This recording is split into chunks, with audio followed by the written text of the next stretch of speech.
وسیلہ سے فضل ہی سے نجات ملی ہے، اور یہ تمہاری طرف سے نہیں ہے۔ اور یہ ہے کس کی طرف سے؟ یہ خدا کی کیا ہے؟ یہ خدا کی بخشش ہے۔ اگر آپ خدا کی بخشش کو حاصل کرنا چاہتے ہیں، اگر آپ خدا کی گفٹ کو حاصل کرنا چاہتے ہیں، اگر آپ اس کے فضل کو حاصل کرنا چاہتے ہیں، تو وہ آپ کو ایمان کے ہاتھوں مل جائے گا، اگر آپ اس کے بیٹے پر ایمان لائیں گے۔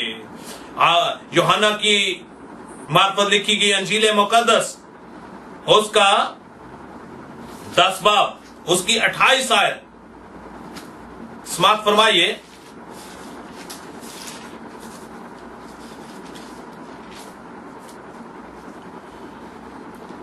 دس باب کی 28 آیت کو ہم تلاوت کرنے لگے ہیں، سنیے کلام مقدس کو۔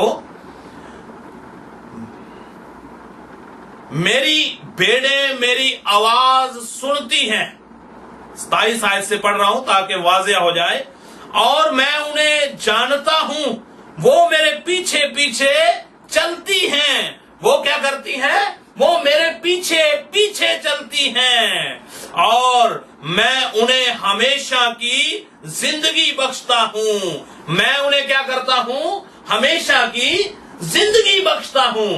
میں انہیں ہمیشہ کی زندگی بخشتا ہوں، اور وہ ابد تک کبھی ہلاک نہ ہوگی۔ جس طرح خدا نے دنیا سے ایسی محبت رکھی کہ اس نے اپنا اکلوتا بیٹا بخش دیا، اسی طرح جب ہم ایمان کے ہاتھوں خداوند یسوع المسیح کو قبول کر لیتے ہیں تو وہ پھر ہمیں کیا کرتا ہے؟ وہ ہمیشہ کی زندگی ہمیں بخشتا ہے۔ جیسا کہ میں پہلے بیان کر چکا ہوں کہ بخشش کا دوسرا نام جو ہے وہ ہے ہمیشہ کی زندگی، اور ہمیشہ کی زندگی بھی ایسی کہ جس پر آپ کا نہ تو کچھ خرچ ہو رہا ہے، نہ آپ کا کچھ ضیاع ہو رہا ہے، اور صرف آپ نے خداوند کے ساتھ رفاقت رکھنی ہے، خداوند کے ساتھ آپ نے میل جول رکھنا ہے، اور ایمان کے ہاتھوں اس کو قبول کرنا ہے، تب خداوند کی بخشش جو ہے وہ آپ کو مل جائے گی، اور وہ پھر آپ کو کیا کرے گا؟ ہمیشہ کی زندگی بخشے گا۔ کلام مقدس میں سے یوحنا کی معرفت لکھی گئی انجیل مقدس، اس کا 5 باب اور اس کی 24 آیت، یہ ہم حوالہ پڑھ کر اس سارے پیغام کو ختم کریں گے۔ سنیے، ذرا غور سے سنیے، کلام مقدس میں یوں تحریر ہے۔ یوحنا رسول کی معرفت لکھی گئی انجیل مقدس، اس کا 5 باب اور اس کی 24 آیت۔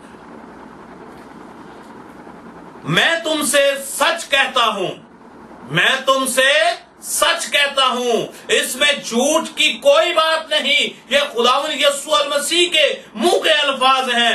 وہ کہتا ہے میں تم سے سچ کہتا ہوں کہ جو میرا کلام سنتا ہے، جو میرا کلام سنتا اور میرے بھیجنے والے کا یقین کرتا، یعنی کہ ایمان رکھتا ہے، ہمیشہ کی زندگی اس کی ہے، اور اس پر سزا کا حکم نہیں ہوتا، بلکہ وہ موت سے نکل کر ہمیشہ کی زندگی میں داخل ہو جاتا ہے۔ میرے عزیزو، اگر آپ ہمیشہ کی زندگی چاہتے ہیں تو خداوند کی بخشش پر ایمان لے آئیں اور خداوند کی بخشش کو جان جائیں۔ اور اسی طرح وہ عورت جو تھی، جو کنویں پر بیٹھی ہوئی تھی، کنویں پر خداوند یسوع المسیح کے پاس آئی پانی بھرنے کے لیے، خداوند یسوع المسیح اس سے ہم کلام ہوا، اور خداوند یسوع المسیح نے اس سے کہا کہ مجھے 1 گلاس پانی پلا دے۔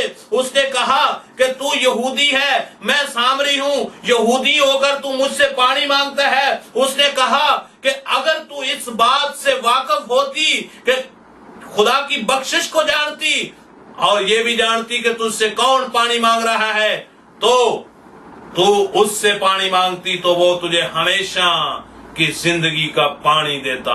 اسی طرح اس عورت نے جب ایمان لائی، جب اس نے کلام کو قبول کیا، خدا یسوع المسیح کی گفتگو کو قبول کیا، تو اس عورت نے جا کر اس نزدیک کا جو قصبہ تھا وہاں پر دوڑ کر گئی۔ کلام مقدس کو سنیے، اس عورت کے بارے میں بتانے لگا ہوں۔ ایک عورت تھی،